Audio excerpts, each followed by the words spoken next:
Podcast. I am your host, Dr. Joseph Richardson, also known as AKA JoJo Uptown Philadelphia 215, and I'm here with my comrade, my guest host, my co-host, the man, the myth, the legend. Guys, you already know who it is.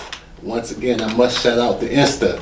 It's bullets_with_no_name. Hey guys, my words of wisdom for today is losing 28-0 is better than not getting on the field at all. Guys, that's the words of wisdom for today. Salute to Colin Kaepernick on that one. San Fran. Salute to him. So, yo, we got a special guest in the studio today, and I gotta say, you know, I got her in here for kind of personal reasons. Because for y'all that don't know, like closetly, I don't even know if it's closet, man. Like everybody who knows me knows that my ultimate dream is to own a farm. I mean, I've discussed that plenty of times with people that really know the intimate side of my life. So we have a special guest in the building, and I want to also toast up that not only we have a special guest, and this person is an alumnus of the University of Maryland, she is also our first woman guest on the show. Toast up to that. Toast. Toast, toast, toast, toast. Salute, salute, salute. So, we have the extraordinaire Black Farmer. This is the Black Farmer episode. For y'all don't understand Black farming, we're going to get into it. So, we have the illustrious Aleya Fraser. What's up, girl? What's up, y'all? Welcome Thank to you. working class intellectuals, man. I mean, you know, let's start off with the story because I always gotta add a little note of how this all got started. So I gave you my farmer story, but I was like, listen, I need to bring a black farmer onto the show, and I went online and I saw Black Dirt. And it was a collective of farmers, and I went onto the website and I see your name, and then I read in the bio and I'm like, okay, I know this woman. She actually went to the University of Maryland, and not only is she a farmer, she majored in freaking neurobiology and physiology. It's like she's a brainiac. I just want to say that. She's probably the smartest person at the table, no doubt. We all bring different things to the table. I like it. You know what I'm saying? So what's up? What's up? I just want to ask you, you know, first of all, like last night, I was doing a little bit of research on black farmers, and I was just looking up the settlement for black farmers that was settled in 2010. And Obama signed authorization for it, which gave black farmers $1.25 billion. And I looked at the settlement for each farmer, and it was like $62,000. Like, I think $50,000 was for the claim, and then another $12,500 was for the taxes. And the article basically said, well, this might infuse money back into the hands of black farmers to get their farms back up. And at least in my mind, I was like, shit. $62,000. Can you really get a farm back up? Yeah. A lot of that settlement really just affected farmers who had gone through these, discriminatory practices with banks and with the government, and didn't really set forth anything for like future farmers, folks now who are looking to go back to the land. And as you said, like it was a drop in the penny, because a lot of these folks were losing homes, mortgages were slipping away, property taxes were piling up. And that's just the story of pretty much every black family. Like you go back, somebody's in your family own land, and somehow now none of us do, or many of us don't. So basically, 40 acres and a mule was a thing for a reason. Yeah. And that case, at least it recognized that there was some injustice, but of course it didn't even put a penny in the bucket of reparations that could be due and should be. And then many of the farmers who filed died, right? And so they never even got their just due as far as that's concerned, so they have their families kind of filing on their behalf. But I kind of want to get, like, that leads to the other issue, is that like less than 2% of all farmers in the United States are black. Yeah. So how does a sister from University of Maryland, graduate in neurobiology and physiology, end up becoming a farmer? Long story short, I just started doing it. After college, I went and taught. I was a biology teacher and science teacher in New Jersey. And then I came back to Baltimore, was working at Johns Hopkins doing medical research. Of course, disillusionment was always where I was at. Like, I worked for the prison to college pipeline and did a lot of stuff in college that was more social activism, more community based. So being a doctor was kind of like what I thought I needed to do. Like, you're given 5 things when you're younger. And I was like, oh, I want to be a doctor. So then I started working on a farm, and it's literally, I call it the formula, because it was a black farmer. He had land in the county and he had land in the city. So I was able to be his mentee and at the same time have like my own plot of land. It was literally 40 by 40 in Baltimore City.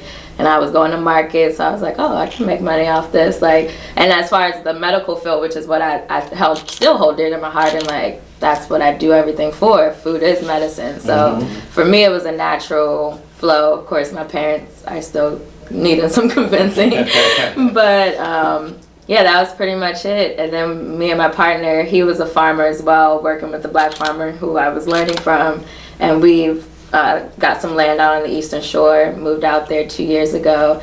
And like I said, everything kind of just kept rolling and being prosperous. So that's when you know you're on the right path, even if it So a little convoluted. your parents' first reaction when you told them that's what you wanted to get into, or that's what you were? Yeah, it was. they're like, we knew it. You don't have to come out to us. You were coming out the closet as a black farmer. Really, that's because I took the MCAT. Like, I was staying at home, focused. We had a good score, but I withdrew my application from medical schools because I was like, if I don't do that, like, I'm gonna go. I'm gonna do what y'all want me to do. But like, I was like a defining moment where I was like, no, this isn't what I want to do.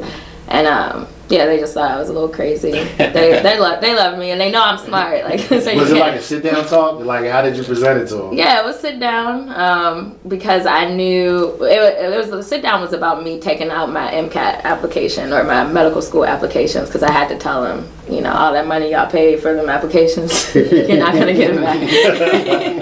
I'm like, what the hell? Yeah, but they get it. My dad's from Trinidad and the island, so growing up on good food. My grandmother is like my #1 farm consultant now. It's hilarious because like she was always the one, go to school, get your PhD. What are you doing with your life? As soon as I said I was farming, you made it. Yeah. So you met this person who was your mentor. How did you meet him? It was Twitter, actually. I was looking for black farmers, and we're notoriously hard to find because there's not many of us. Like, everyone thinks there's like a data bank of black farmers, but even if you look at USDA data, like per county, it's still like 5, 10. It's gotta be like small numbers. Yeah, small numbers. But he's Denzel Mitchell. He's really out there in the farm scene, especially around Baltimore. So Twitter led me to him, and I started volunteering. And he was like, "Oh, you really about this?" And let me take over his city site. So. Yeah. So were you interested in farming growing up? No. Like, what turned you? It was working on the land that turned me onto it. Like, it's no other way to explain it besides like, touching the land is healing, and land is healing to, I mean, all people are agrarian people, but especially in our black and brown history, like, it's a lot closer. So I felt, deeper connection, groundedness.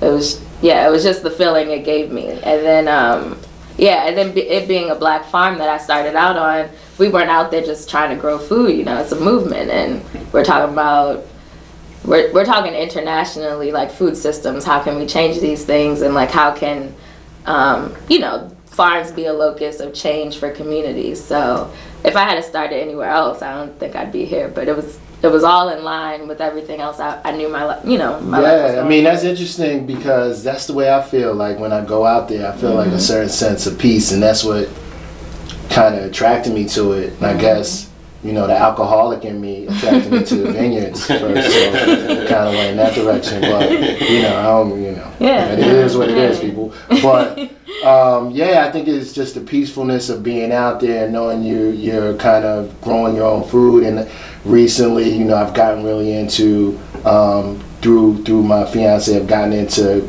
growing food and eating like organically and noticing the difference and like what the differences are. But you have a lot of farms out here that are really GMOs. So you hear people. We had Chef Gio on our last episode, and we talked about like farm to table. But can you talk about a little bit about what the farm to table movement is looking like, at least for a black farmer? Because I'm sure it's different between a black farmer and white farmers. Yeah, the one thing we have is the stories to tell. So for the farm to table movement and selling to restaurants, there is an end with that. Like our sweet potatoes, we call them like sweet freedom potatoes 1 year, because we're growing on the ancestral lands of Harriet Tubman as well. So there's a lot that ties into that. So we have the stories, but like I said, there's just not that many of us. So yeah, we're not seen in the farm to table movement because there are not that many of us, and people aren't actively, looking, because we're there. Well, I can't say there aren't that many of us. We're there. We're just under the radar. Like, people in the cities are still growing in their backyards. Like, there's community gardens everywhere, but that's not really considered part of the whole farm to table movement. So if you could tell us maybe a little bit about the first year. The first year you got into it, how was it? It was hard. I mean, because it was a time where I was like completely giving up one way of life and living and adopting another. We call ourselves like returning generation farmers instead of beginning, because we're just returning to like what generations before us were doing. So that definitely, kept me floating, even though it was hard. But I was working, 3 jobs at a time. Okay. Farming doesn't make a living quite yet. We're trying to figure that out as well as black farmers. And farmers in general, it's a hard way. Yeah. But as working class intellectuals as well, like, we have to be smart and creative about the income stream. So we, do what we gotta do, build greenhouse. That's why it's just important to have skills in general, because people need them and they'll have things for you. What are some of the hardest parts about doing it? Like that if somebody was to get into it, the challenges that they should know off the bat? Off the bat, I mean, everyone kind of romanticizes farming a little bit now. Like, I want to. Right. Yeah, it's a romantic thing. Like, and people see that it's hard work, but not really realize like it never ends. Like, you're working hard labor sun up to sundown, and then you go home and you gotta do the books and you gotta get on Facebook and Twitter, because it's a business. And when you take away the romance of it, it's just you're an entrepreneur. So any issues or problems that any entrepreneur has, you'll find them in farming as well. Also, getting into a period, of course, land is an issue, capital is an issue. I have student loans out the wazoo. I don't know what I'm gonna do about that, but like, The rest of us, the rest of America. yeah, and so you see that affecting farmers of color a lot more. Our debt and land, because me and my partner were just talking earlier about all our friends in California. A lot of white folks, they just have friends who got 100 acres. Come grow on my, you want to grow food? Come grow on my land. And here's a nice tractor you can use. And like, there's just more, you see access to resources in a different way. So that's definitely missing. And in general, just knowledge. It's a lost art that people are getting back to and researching and like trying to learn more about, but there's definitely like, we have to search for knowledge a lot harder than in a lot of other fields. So would you tell someone, if they were trying to get into it, that had the real romanticized version about it, like, not to get in it for the money? Yeah, you can't get into it for the money. It's like a job with teaching or, just any job in the social realm. You can't go into it for money. And most people, like, you'll know after a couple of days on the farm if you want to do it or not. Right. Yeah. You be like, all of that romancing about it, I think I'm going to go back to the city. And that's why we're a collective too. Like, we recognize everyone's place isn't out on the field every day in the farm. Like, my partner, he's great at that. Like, he will be out there sun up to sundown. That's his happy place. I love it too, but, I also like to do marketing and like to create graphics and do other things for the business. And then as far as like bringing other people into the fold, everyone has, something they can do. So seeing the farm as a part of the community in that way, you're also talking about job creation and just in different niches. So y'all can't see it, but Aleya brought us some grapes. These come from your farm? Uh-huh. So I'm like, we got to get this vineyard thing going. You know what I'm saying? Seriously, you know what I mean? I got to keep the stream of my, wine tasting popping. They're really good. Yeah. They're really good. I usually pop them out because the skin's a little tough and it's got seeds, but you can eat. Yeah, exactly. Yeah, I like them. So, I have stuff in my mouth and all crazy. Black Dirt Collective. Were you the founder of that? Blaine and I together, and we caught two of our other closest friends, Randy and Sasha. They were like in the beginning, the thought partners. We sat down a lot of meetings to say what we want the farm to look like, and it's evolved a lot over the past 3 years. And now, as a collective, Blaine and I are on the farm on a daily basis, or every other, whatever, working. And then the collective as a body, we do educational events. So we have agroecology gatherings. I do some women's gatherings once a year, like all of the activities around the farm that have to do with bringing people out and reintroducing them to the dirt.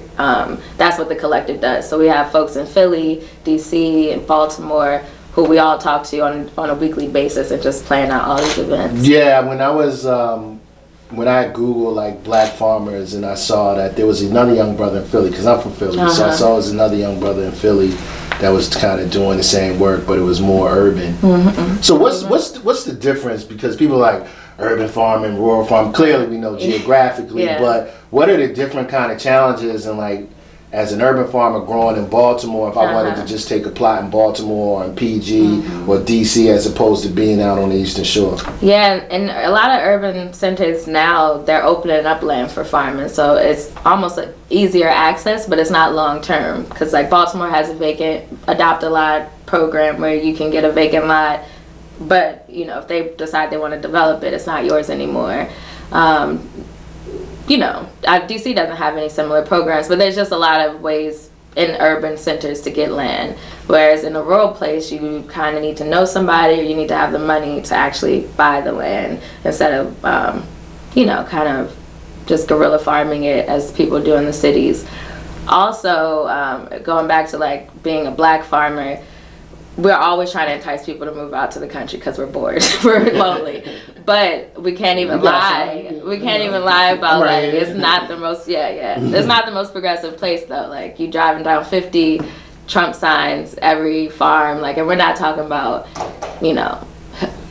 people in the backwoods. Like we're talking about landowners with 1,000 acres, all of them supporting Trump, So you see that, and then you're also like, it's a little discouraging, honestly, because all our people are in the cities, and that's where we want to be. But in the rural area, there's the opportunity to expand. There's more land, and that's also where we've been pushed from. So it's kind of like an active reclaiming. So you stay in the country as well? Yeah, I live out there. Okay, cool. So if you could take me through like an average day for you, like from sun up to sundown. Well, right now I work with Future Harvest CASA, which is the Chesapeake Alliance for Sustainable Ag, and that's like a full-time job. So daily I'm working with them. And luckily with that job I'm working with farmers. So I might wake up, go visit a couple farmers, talk about different educational opportunities that we might be able to partner with them on. A lot of event planning with that job. But as far as the farm goes, a day would be like Saturdays. Or the weekends. I'll give you our weekends because that's my farm. That's the weekend is for farming for me.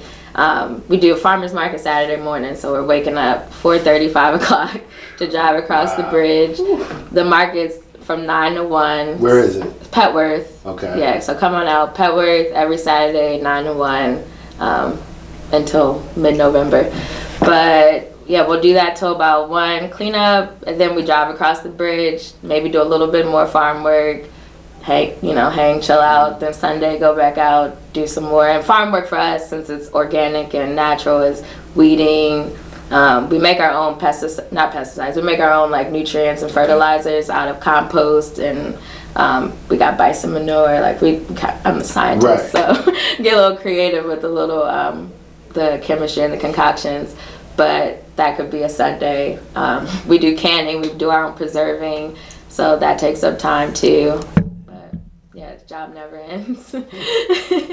Yeah, that's interesting. Yeah, I don't know. I'm starting questioning right now. No, 4:30. I'm just getting. I gotta come out there one day. I had to make a I had to do a real big shift and like, cause I like to go out, I like to party, and I still do, but you know, you just have to choose. Because after a couple markets hungover, you're like, don't want to do this again. So clearly, like, the challenges for black farmers are there. But are there any unique challenges being a black woman in farming? The funny thing is, in the black farming circuit and farming circuit now, it's a majority woman-led thing. So it's actually a very comfortable space as far as movement building to be in, because it's a lot of women, you know, recognizing their connection to the land, the nurturing, and it's, you know, it's been a bit of a womanist movement in a way. Good. Yeah, so, but in general, like, you take that Kool-Aid. I'm sorry. Yeah, don't it? That's super sweet. I'm sorry. It's okay. We digress. It popped in my head. I had to say it. They're tasty. They are very. But yeah, on a day-to-day, there's just the regular patriarchy of, you know, people like, you don't farm. What are you farming? Like, aren't you? You know, like, people just don't believe it. When they're addressing me and my partner, who's a man, of course, you know, it's a rural, old conservative town, so they're only talking to him, and you just gotta get over it. Or so I ain't had no crosses burned on your lawn. No, nothing like that. Then I can handle it. So, like, with the sustainable food, but then I also saw, like, at least on the Future Harvest site, that it was fish too. So a lot of people don't really understand the whole difference between, like, getting fish from natural waters and farm raised. So what's the difference when you see, like, farm raised fish? What's the difference between eating a farm raised fish and eating not one that I want to get out to Chesapeake, but pulling something, because I don't want to eat anything out of Chesapeake, but pulling something out of like the Atlantic Ocean. Yeah, well, Chesapeake Bay fish isn't bad. Like, I go fishing a lot on the shore, like going on the river, you know, especially along the rivers. Okay. Yeah, they're doing a good job cleaning up, I would say. But farm raised fish is just like, usually in a building, they'll feed them nutrients and stuff. Like, nothing is natural. So just like with food or the vegetables you eat, whatever it's ingesting or whatever it's ingesting is what you're going to ingest when you eat it. So it's just an unnatural environment. I don't know much about fishing. I do, you know, I like to catch my own. Right. But when I learned something, when I tried to buy farm raised tilapia once, and they were like, oh, you need to give us 2 days so that we can purge their systems. And when I heard that, I was like, oh, well, you gotta. Y'all. Don't mess with that. Leave that alone. Yeah, and you know, in general, it's just not the healthiest environment for something to live in. I want to, with anything, you need to research what you're putting in your body. So, sure, there's farm raised fish that can be good for you and is done under sustainable practices, but. So do you do just like vegetables, fruit, or do you also do animals too? No animals yet. That's in the future. Goats and sheep, most likely. Both of us are interested in integrating livestock. Just, I mean, for meat purposes and also for fertility of the land. Like, everything we do is about having the most closed loop as possible, using as least inputs as possible. So if you have animals, you've got your nitrogen, you've got your fertilizer, but it takes a lot more. That would mean, like, no one could have another off-farm job because animals need a lot more work. So this question just popped up in my head. So as far as, I guess, the live animals, do they kind of, I guess, pick with the food that's grown in the farm? Do the animals pick it? Yeah, like, of course there's a lot of animals around where they kind of come in and try to... Oh, yeah, the wild animals. Yeah, no, just this morning I was out there, our sweet potatoes, all the tops are gone. I was like, oh, wow. Hey, the deer. Yeah, but they actually, on our land, I feel like the deer like us because they'll just take enough. They won't obliterate a crop. Like, you hear farmers all the time talk about, like, a deer ate all my sweet potatoes. See, y'all black. There it is. You know what I'm saying? We give back. You know, they know. They're like, this is black people's fault right here. Ease up. Hold up. Let them get their bread. Yeah, but it's really hard because all the other farms in the area have zero biology. It's just corn and soy and wheat, all the GMO, and there's just no biology because they kill everything with herbicides and pesticides. So our farm is like an oasis for like bugs, for rabbits, like everything comes over there. Right. So it's nice to see the wildlife, but it's also like it wouldn't cause as much of an issue if there were more diverse farms around us. Have you ever gotten to the point like, or hit a wall where you're just like, I want to quit? Yeah.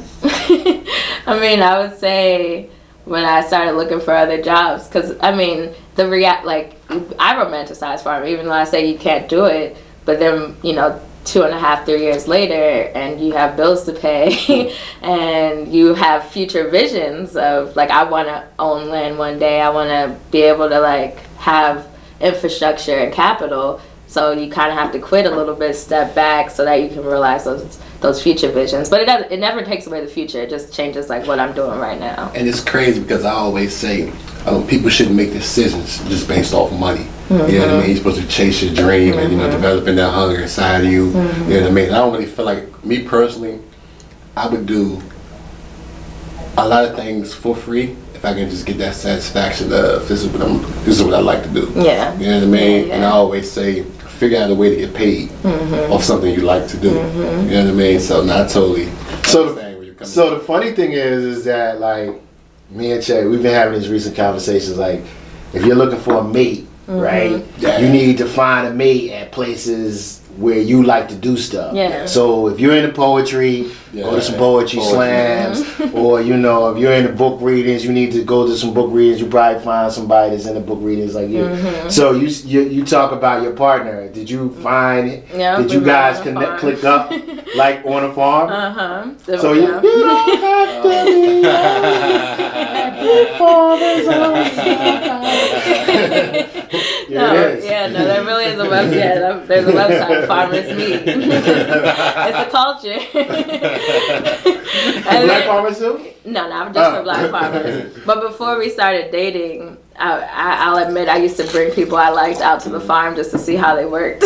and he was the only one who could work. What? So yeah, it matters. I can imagine myself at the farm. So before you met him, he wasn't into farming or what? No. He was into farming long before I was. Okay. So he's always been working. But like when I was starting out farming and working, like I was still dating other people and bringing them to the farm every once in a while. Like, hey babe, what is that, babe? So that's your little vetting process. I have to bring you out to the farm. See if you really know what you're doing out here. Yeah. If you're not getting your hands dirty, don't be asking me for no gloves. Happened the first day. No, and it's not even just for romantic relationships though. Like everyone I've met along this journey has been long-term, lifelong. Right. Like we are connected, like soil brothers and soil sisters. Like sounds corny, but we call ourselves the Black Ninjas, the original group that started going out to 5 Seeds Farm in Baltimore. Because now, that was like 4 years ago, and almost every last one of us is farming. But we would just go out there for call it our church on Sundays. Yeah, that's what's up. That's what's up. So, I mean, we talked about the, in the outset, we talked about the discrimination cases, class action lawsuit, and the settlement, which we know is just totally like bullshit for black farmers. But how much racism exists now? I mean, clearly, I don't think that ended. Yeah. So is it still prevalent? Is it still pervasive? Is it more kind of subtle? Is it overt? Yeah. It's more kind of subtle. It's in the access to resources now. Like the one statistic that blows my mind when I think about it and should be everyone standing in arms is that right now in the United States, 97% of the land is owned by white people. So how are we talking about 97% of the land, private owned land in the United States is owned by white people? That's freaking crazy. So I don't know how we talk about power if we're not talking about land. So yeah, that overt racism is just in who holds the power in determining what's being grown, how it's being grown, where it's being grown, what it looks like to be a farmer. The image of farming is racist because it makes it, it pulls a lot of black youth away from it. Because when you just think of farming, you think of like an old white man on a tractor who wants to do that. So, yeah. It's, I guess it's over and in your face. Right. And then as far as like organizations go, there's a lot of strides being made because they're trying to, people are recognizing, like, you can't just be a sustainable farming organization and think that's like the last step. Like, because there's so many things that go into making our food system unjust. So you have to like go to root causes. And I think a lot of people are realizing that. You know, whether that they do something with that awareness or not is another question, but it's in your face now. Like, you can't deny the racism in our food system and how it's connected to, you know, so many other things, systems of oppression. Exactly. Yeah. Exactly. So what about in regard to like the social justice aspects of it? So I mean, you know, you're outside of Baltimore, I mean, at least close to it. And one farm is in Baltimore, and we're in DC. So we're in these spaces of like food deserts, particularly for the Black community. So what is the role and even responsibility of Black farmers to address this whole issue of food deserts in Black communities and kind of educating Black people on, okay, if you're going to the supermarket, more than likely you're eating foods that's GMO, right? And so what is the responsibility, or if there's any responsibility at all, in your opinion, for Black farmers to be active in that social justice movement to address that? Yeah, it's kind of like how actors and artists, you know, either decide they want to talk about stuff or not, or just be about their business. So I see both sides. Like, everyone I roll with that's farming, you know, that's our duty. Like, we're out here educating as well as farming, but there's also plenty of people who are just like, I'm okay just farming. I'm doing this for a business. I do think, you know, it's a disservice as a Black farmer to not also be trying to actively reach and educate your communities. But I recognize it as a lot of work, and that's the burnout. Like, I can farm, but farming plus educating plus marketing. Yeah, marketing. Yeah, that's what burns you out and makes you be like, this is a lot. It's a lot to put on. It's a lot to put on your shoulders to have to do all of it. But it's it's innate. It's on our back. Like, we're wearing it. What else are you going to do? So we signed up for. Yeah. But historically speaking, Black farmers and landowners have been where the movement started. In the civil rights movement, like the book We Will Shoot Back, they talk about like people along the route, these marches, they had to stop somewhere, they had to eat somewhere. So Blaine and I like to say, like, we're farming to feed the revolution, no matter what that looks like, when that is. You know, somebody has to be ready, and not just us either. So we're also like trying to bring more people and teach more people to farm. So that brings me to my next question. So if you could just give us a brief idea on your dream land and dream farm, how would you put it together? Yeah, luckily, just this past weekend I was in North Carolina, and we have some friends down there that they collectively bought 12 acres, and it was my dream. So it's eight Black and brown folk, Latina, and Black, and they're all couples, so 4 couples, and they just bought these 12 acres. Some are gonna farm it. One person does capoeira and is going to have a studio. So I would love to live on a piece of land large enough that everyone has their own space. I'm not like, I don't need to live in a house with you, but but just a multi-use, multi-generational farm space, you know, living space that we create and we co-create. So sustainable housing, farming, you know, all that good stuff. So what would you grow?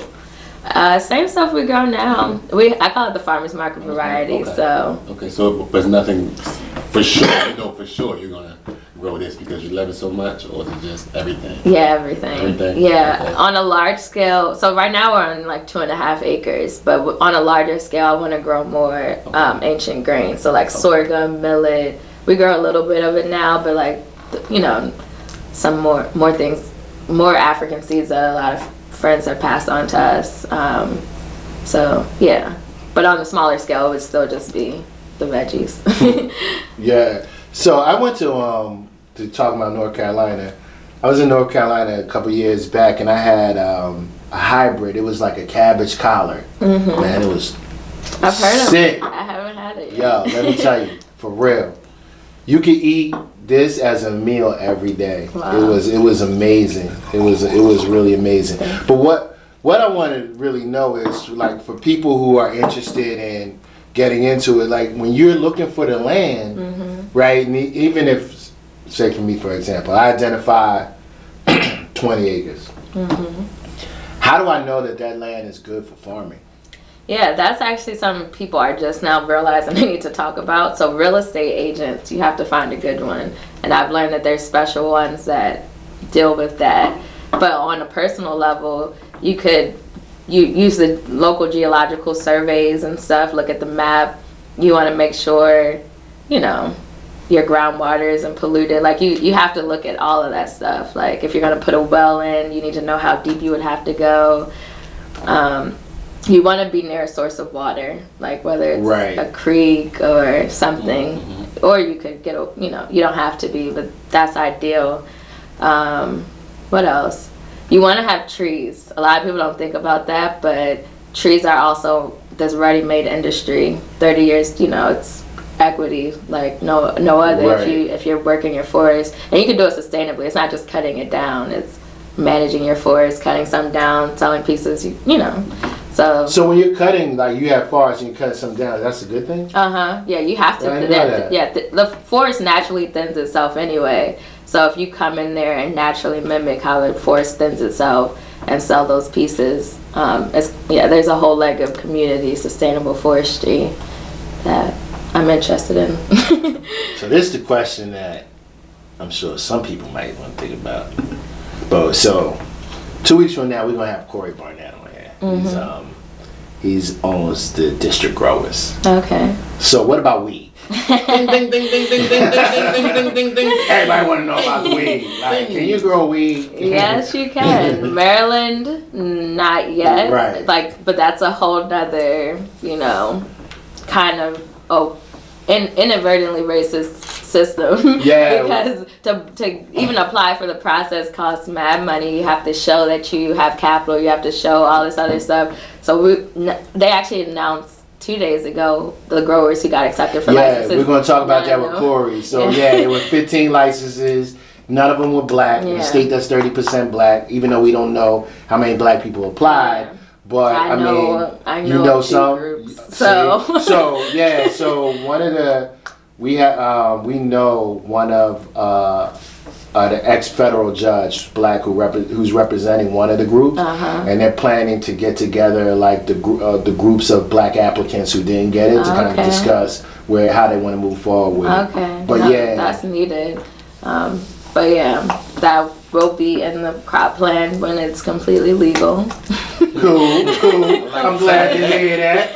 I'm glad to hear that. Yeah, I'm glad to hear that. And loving that in DC, people can play around and grow in their basements when they want to. So I'm loving to see that growth as well. But Cool. It's just a super plant. Like it's not even just for smoking it. It's medicinal. It's hemp. It's I know who it I'm has to be calling grown. when it's time for me to stop growing. Yeah, it's medicinal. There's a lot of medicinal things.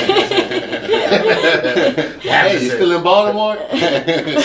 So I know we talked about the settlement, like, okay, black farmers got 62 grand. I mean, that was some just total bullshit. I do want to talk, and I don't know if even the number is accurate, and you could correct me if I'm wrong, because I don't know the whole history of farming, but how much land was took from black farmers. But my understanding is it's almost like 114 million acres or something that was stolen from black farmers. I mean, that's the number, and it comes from the fact that that less than 3% owned by black folk now. It used to be 14% in 1920s. So to think we own that much more land in 1920 than we own now is crazy. But I don't know the exact number, but that sounds about right. So black farmers owned 14% of the land of black people. Yes. In 1920. And now, today we own less than 2%. Less than 2%. And so people always think I'm tripping, right?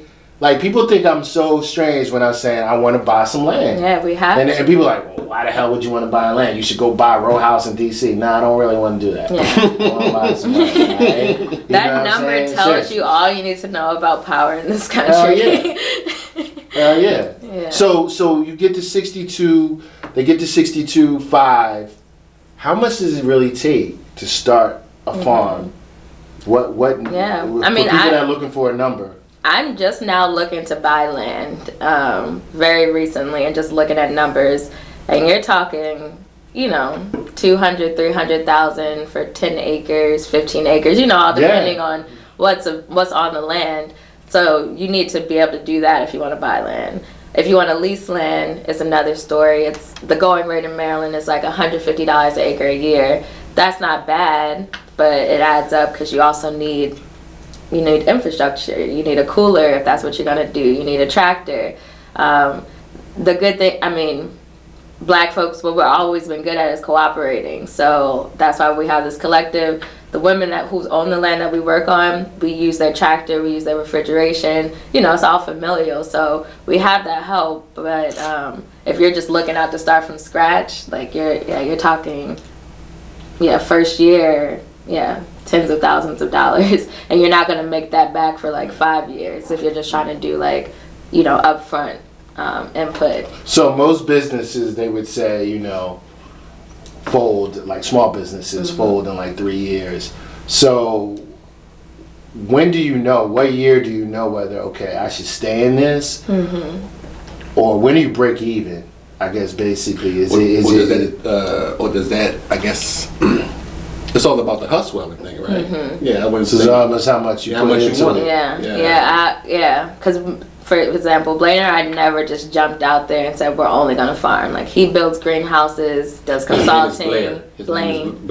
Okay, I caught that one. Yeah. So you gotta have multiple streams. But granted, we know that if we did make that jump, it could happen. Right. But it's just a matter of lifestyle. What you want for your life, what you want to look like. Do you want to travel? Do you trying to settle down? So that's just a personal at this age story. That it looks a little different.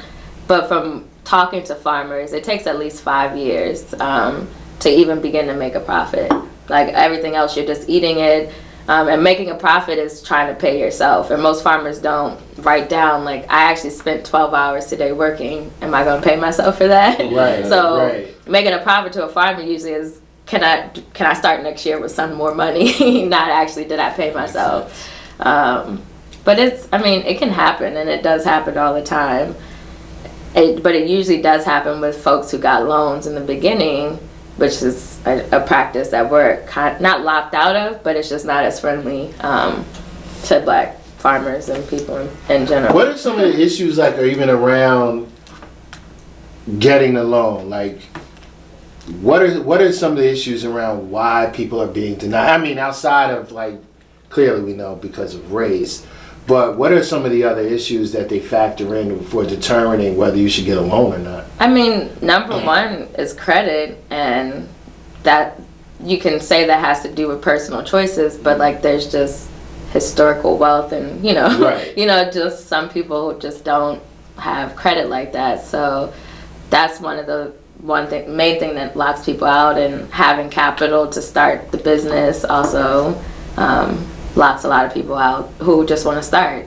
But those would be the two. Have you ever thought, I know when I graduated from college, like it was me and 12 of my friends, we put up like at the time like $50 a month. We got up to like $8 grand, and then people started tripping like, all right, I want to see my money turn into $1 million, right? Like 8,000. And so it fell apart. You know what I'm saying?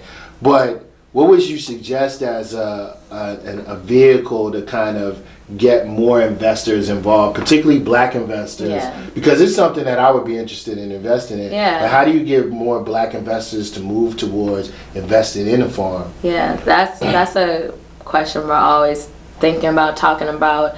But a friend of ours, Tracy McGurdy, she's a lawyer in D.C., started the Black Belt Justice Center just to work with Black farmers.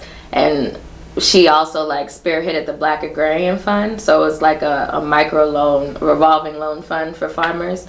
So getting something like that back off the ground and solid would be really dope, because there was no interest. Like if we needed like a $5,000 loan, we could get it off the bat, just off of we're in community. Right. And you're accountable to these people because we're in this fund together. So there's a higher incidence of paying it back. And just other small micro loan things like that. As far as investment goes, I don't know. What would people be looking for if they're investing in a for farm? the return. Yeah. Right. Because but the revolving loan fund is good because you could just get your money back with a little bit of interest, or maybe no interest. Maybe you just want to support this farmer to, start off their first year and know that you might not get paid back for 3 years, but hey, like maybe you're rich and you can handle that. Do you think the Black community is really aware of like the emergence of collectives like Black Dirt, and that there are Black farmers out there that you can buy your food from? Or you think that like the knowledge of it is out there?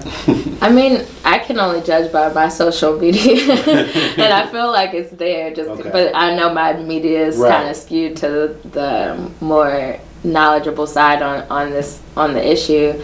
But there's been like a lot of articles, and people are showing interest. We got featured on a blog once, and then everybody wanted to come visit the farm, things like that. But it is a question of real support. Like, everyone wants to know, what can you do? And buying the produce is one part, but what does real support and investment look like? Yeah, what does it, right. And exactly. in Baltimore, I work with churches, something called the Black Church Food Security Network. And that's one place I see some promising for the Black community to really work with farmers. So for example, in my mind, a model with something with that model would look like a church buys $200 worth of produce a week from us. And if 5 churches do that in one small area, that's an easy delivery, and it makes sense, $1,000. And what could that food be used for? They could resell it. They could use it in their kitchen, So, and historically speaking, churches and farms have always just worked together. Like, where else were we getting food from in the 40s? They weren't coming from the grocery stores or Cisco. So, just trying to move back to that and showing the Black community that cooperatives and collectives, although it's this co-opted term that it's new, people are using it now, that's just community, what we've always been doing. Like, the Black church is a collective. Like, every Sunday they come together and do what they do. Have you seen, like, I don't know, what was your diet like before you started farming? Were you like an organic person? Were you a vegan? Did you eat meat? Did you eat pork? No, I've always tried to eat on the healthy side. My parents cooked good food, and when I moved out, I bought my groceries and actually cooked. But organic, to me, sometimes you can be too smart for your own good, so you read a bunch and you're like, organic doesn't actually mean anything, because anyone can say they're organic, so they're like, it doesn't matter. So I went through that stage, but then when I started farming, I was like, oh yeah, it does matter. And it's not just organic either, it's like knowing who's growing your food, because organic could mean it was grown in California and sprayed with a chemical that has a lower half-life than the more dangerous chemical, and it's still organic. Exactly, because they'll slap organic on anything, and that doesn't really mean anything and at all. I hate to say it because it discourages folks, but I just want people to know, like, you just need to know where your food's coming from. Because there's local farmers on the Eastern Shore. We're not organic. We're not certified because there's a lot of bureaucracy and paperwork and things that are necessary to our livelihoods, so we don't go through it. So like what? I didn't even know that. So what do you have to go through to just claim that it's organic? They have to get inspected, a lot of record keeping. There's a fee incurred that you can actually get. The government will match the fee, so that's not the biggest part, but it's just the time, and also the fact that it doesn't hold as much weight as we would like it to hold. So we're naturally grown, you can come to our farm and see how we grow. And that's how I find, like, a lot of Black farmers aren't going to go down that certification route. Right.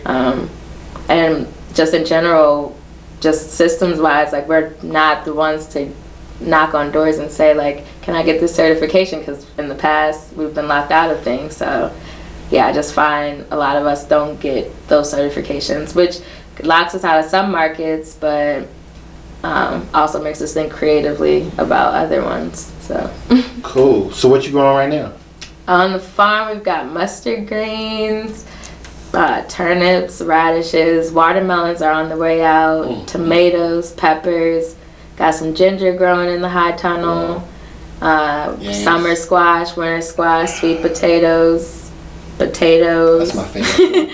Damn. And then in the fall, we've planted, they're not ready yet, but we've planted the collards and the kale, So cabbage. is that the best time to plant for collards? And Yeah, we plant them in the spring too, but at the fall they get sweet because as soon as the first frost hits, it kills the part of the structure so that all of the sugars go to the leaves instead of going to the roots. That's the science behind it. So when people come to visit you guys' farm, is there anything that's, I guess, specifically pisses you off when the ordinary patient just comes in and does something? No. So you haven't really seen anything crazy as far as the ordinary person coming to do anything? Yeah, just if you come uninvited, you'll get people like, oh yeah, I was walking around your farm the other day. Like, wait, you were what? It's not, everyone kind of feels like a farm is public property, but no, honestly, it's not. We're open to visitors and stuff, but yeah. How has your cooking changed since you grow your own food? Yeah. Are you more into it? I'm so into cooking, and I cook a lot simpler than I used to because they're good ingredients. It's kind of she's so into cooking. Yeah, with the summer saute is what I live by. So whatever's in the garden, like it can all get so sauteed with some coconut oil and. Oh man, let's salute to that. Let's salute to that, man. Yeah. Cheers. Cheers. Salute on that. But yeah, it's love. It's love in a pan. Because then you find you don't eat as much because your body just wants nutrients. So when you get those nutrients, you're not hungry. Yeah. So it's like if you're eating potato chips or bread good bread is good bread, of course. But I always say I just like good food. I'm not a food snob. People are like, oh, not gluten free. I'm not a vegetarian. Nothing's wrong with any of those things. But I'm lucky not to be allergic to anything. So See, I just like good food. So when you go out to eat, right? If you go to a restaurant, can you taste the difference between what you're growing and like when you go to a restaurant? Yeah, I don't really like restaurants anymore. My grandmother from Trinidad, we used to always be like, what is wrong with you? She never would eat out because she was just like, I'll cook when I get home. Right. And now I see why. Like when you know your ingredients, you know where it came from, it just tastes better. Yeah. There's nothing else to say besides it just tastes better. So what's next? What's on the horizon for you? Looks like buying some land is on the horizon. I'm gonna be with Future Harvest for a while. And my work with them is the whole Delmarva Peninsula. So I get to work with farmers up and down the Eastern Shore. So I love it out there. I'm doing stuff in Baltimore and DC always. That's like where I'm from too. But yeah, Eastern Shore for a while. So you guys have like in the Delmarva, you got West Virginia. No West Virginia. No, it's not. Just the Eastern Shore of Virginia has a little bit at the tip, and then Maryland's the majority, and Delaware is on it too. Oh, maybe for the Future Harvest. Oh, for Future Harvest. Yeah, there in general they have West Virginia. For you, it's just the Delmarva. Exactly. Okay. Yeah, and it's exciting out there because they used to be the bread and basket of the region. New York, Philly, a lot of food came from there because they had canneries and all this stuff. But industrial ag, when soy and wheat and tractors came in, right, and that all changed. So we're starting to see people trying to go back to that way of life and growing. So it's kind of exciting because it's an island, really, because the Delaware Canal cuts it off. So it's a perfect place to be self-reliant and resilient. And climate change is a huge issue out there too. Sea level rising. How's it affecting it? Apparently the sea level has already risen like over a foot in the past 40 years, and by 2050 it'll be another foot. There's an island called Tangier Island off the coast of Virginia that people have already had to be evacuated from. People can't live there anymore. So it's real. Like people are still debating, and it's like, no, we already have like climate change refugees, right. And that's happening around the world. But the fact that it's here in Maryland and that's not really a big part of the discourse. So that kind of worries me about the Eastern Shore. I'm like, how long? Yeah. Because a lot of it's below, not below, but at sea level or barely above. So it's an interesting place to be. But it's a lot of history. like I said, the farm's on the ancestral lands of Harriet Tubman, so her parents were enslaved on a timber farm, which is the exact land that we're growing on. Wow. She talks about riding out down Poplar Neck Road, which is where the farm is, and yeah, it's like a lot of deep roots that are pulling me there for sure. Yeah, so yeah. I'm still trying to figure that out. My mom's boyfriend has like 10 acres. He has a farm down there too, and he still goes back like regularly to take care of his farm. But do you still see like the old guard of black people still down there that are black farmers? Black landowners more so than black farmers. A lot of people who still had land just are leasing it out to the conventional growers. The town we're in is called Preston. It's 90% white, but like the 1 mile radius around the farm is just all old black families. So we have that community, which is really dope to be a part of. So like I said, there's like a formula that I kind of fit into with farming. I don't know if it would work any other way, but yeah. So you see that, and they're all excited about this next generation, but you just don't see people my age out there at all. Like, how do we get more young people involved in the black farming movement? Urban centers, that's what they're definitely good for. Like these urban farms, they're like a starting, like it was my starting point. It was like a catalyst. So starting out, having more urban farming programs, community gardens, like kids just touching the soil in school will translate down the road to them at least seeing farming as an option. And I think a lot of times we're thinking too short term, which we need to because things are dire and urgent, but really we're talking about 20 years down the road. So if you could tell a kid that's sitting back just wondering about farming, they're about 7, 8 years old, and they want to get into it, what advice would you give them? I would tell them keep learning skills. I think that's a good age to instill in them that you need to actually know how to do things, not just school. Like, and I respect school, my education, love it, but 7, 8 years old, that's not too early to learn how to pick up a hoe. You gotta get out there and get your hands dirty. Man. Yeah, you definitely do. And that could look different. Like or computers, learn how to program or do something. But that could all translate to the farm one day when that 7-year-old, 8-year-old can make me a logo or build my website. So it all fits into me. So on the weekends you're in Petworth, right? Where exactly? So people listening will know. It's Georgia and Upshur at that intersection. It's a little side block, and we're like in the middle of the market. And there's a stand. That's a collective too. It's called Community Farming Alliance. So it's Black Dirt Farm, Good Sense Farm, which is a mushroom and apiary. So if you like mushrooms and honey. Then there's Little Bit Red Bird Botanicals. They sell like herbal remedies and tinctures and teas. And then there's 3 Part Harmony Farm, which also sells vegetables. So the 4 of us are all farmers of color and women, and we just out there hustling. Yo, we appreciate you. My last thought is you're an amazing person. First of all, I appreciate you coming on the show, man. I think like everybody needs to hear that story. You have an amazing story. You got some amazing grapes, and when I start my vineyard, you're gonna be the first person I call. Yes. But it's a part of our history which we've neglected for far too long, and I think people need to know that there are black farmers out there that are young, that are doing really conscious work and committed to it. And that we need to bring more of your stories out there, and we need to have more of you out there in the community. So for people out there that have the dream and they really want to get into farming, man, they should reach out to you. And I just want to, for the last and final time, I want to toast you up. This is Aleya Fraser, Black Farmers, Working Class Intellectuals. We out. Thank you.